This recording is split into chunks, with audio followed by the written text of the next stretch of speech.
Good day friends, my name is Dr. Shweta Goyal and my another topic in power lecture series is parallel inverter. Parallel inverter.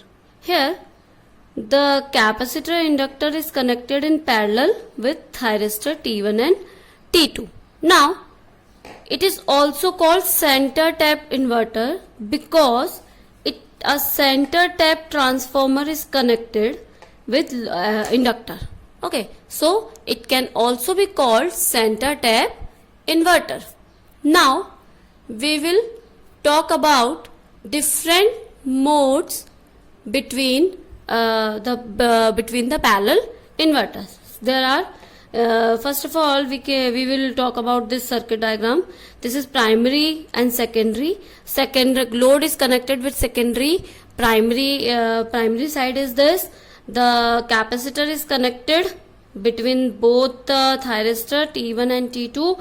The commutation circuits are there, but because of simplicity I have not arranged here and I am not showing here. The commutation is connected. So both the thyristor working alternatively. If T1 on, T2 will be off. If T2 on, T1 will be off.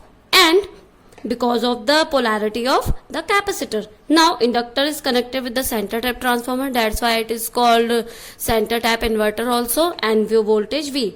Though they work in a two modes, mode 1 and mode 2. Some important features about parallel inverters are, I will show you this one.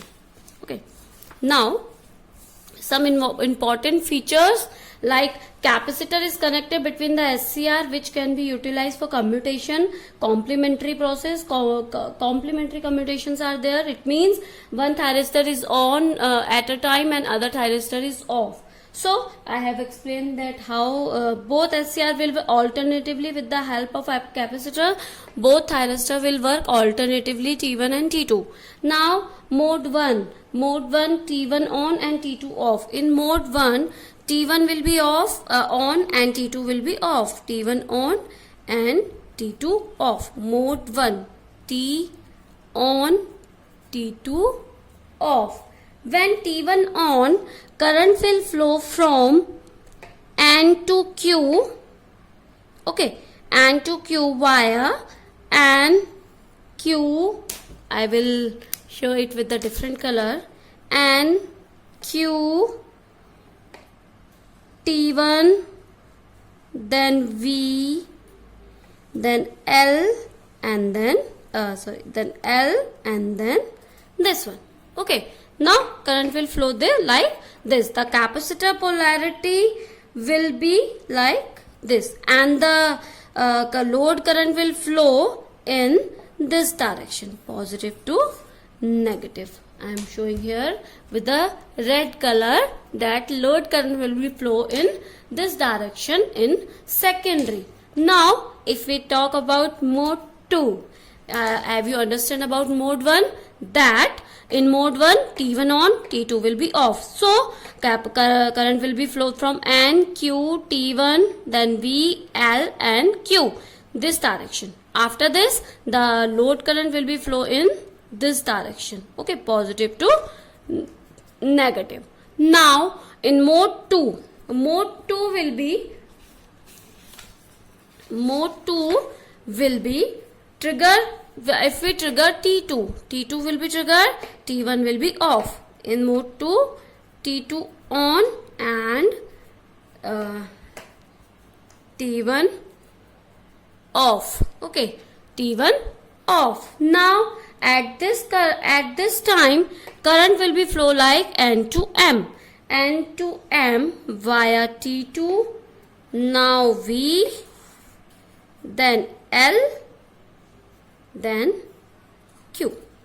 Okay, this direction you can say like this direction. Okay, by this direction, and load current will be flow like this, one time negative and one time positive. So the inverter convert AC into DC because one time is positive to negative, and in mode 2 current will flow in negative to positive. That's why it is called parallel inverter, and this is the operation. Now I will explain again in more the in parallel inverter. Two thyristor are there, complementary commutation are there. In this means T1 on, T2 off, T1 on, T2 off. Okay, T2 off, T on, and T1 will be off. Now capacitor is connected like this. Capacitor will be used for commutation. It purpose, first current will be flow through T1. When trigger T1, current will be flow like N, Q, T1, L, V, T and Q. Now current will be, after some time when we trigger T2, T1 will be off due to complementary process. Okay, now current will be flow from N, M, T2, V, L and Q, and the load current will be flow like negative direction. So this is the working of parallel inverter. If you have any query regarding this parallel inverter, you can comment me in a comment box. I will explain there. I will solve your all the queries. Please comment me in a comment box and suggest me for the improvement of this subject and improvement this of channel. Please subscribe this channel for more videos. Thank you. Stay home, stay safe.